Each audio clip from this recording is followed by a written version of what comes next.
एक गांव में दो मंदिर आमने सामने थे। एक और लक्ष्मी नारायण का मंदिर था और दूसरी ओर भगवान शिव का शिवालय था। इन दोनों मंदिरों के बाहर एक बूढ़ी अम्मा बैठी रहती थी, जो फूल बेचकर अपना गुजारा करती थी।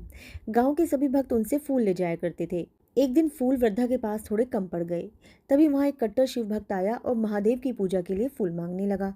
वृद्धा ने हाथ जोड़कर कहा, बेटा, मेरे पास अभी फूल खत्म हो गए हैं। जो थोड़े बहुत बचे हैं उसे सामने वाले लक्ष्मी नारायण मंदिर के एक भक्त ने पहले ही मंगवा लिए हैं। वो आता ही होगा। यह सुनकर शिव भक्त क्रोधित हो गया। उसने कहा, तू विष्णु भक्त के लिए फूल बचा रही है? क्या तुझे नहीं पता मेरे महादेव सर्वोपरि हैं?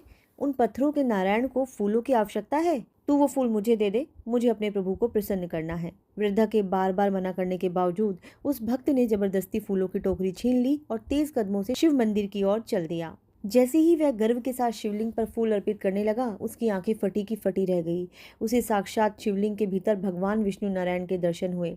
वह जिसे भी फूल चढ़ाता, वह महादेव के बजाय शिवलिंग में समाये हुए नारायण के चरणों में गिर जाते।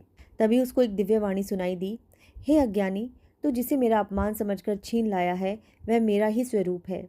जो हरि विष्णु और हर शिव में अंतर समझता है, मैं उसकी पूजा कभी स्वीकार नहीं करता। नारायण मेरे हृदय में बसते हैं और मैं उनके हृदय में। शिव भक्त का सारा अहंकार चूर चूर हो गया। उसे समझ आ गया कि ईश्वर एक है, उनके स्वरूप अलग हैं। उसने तुरंत भागकर उस वृद्धा से और लक्ष्मी नारायण के उस भक्त से क्षमा मांगी। ईश्वर एक है, शिव और विष्णु में कोई भेद नहीं। अहंकार भक्ति का शत्रु है। यदि मन में द्वेष और अहंकार है तो भगवान कभी आपकी पूजा स्वीकार नहीं करते। वास्तव में जब हम किसी का सम्मान करते हैं, भगवान की पूजा वहीं से शुरू होती है।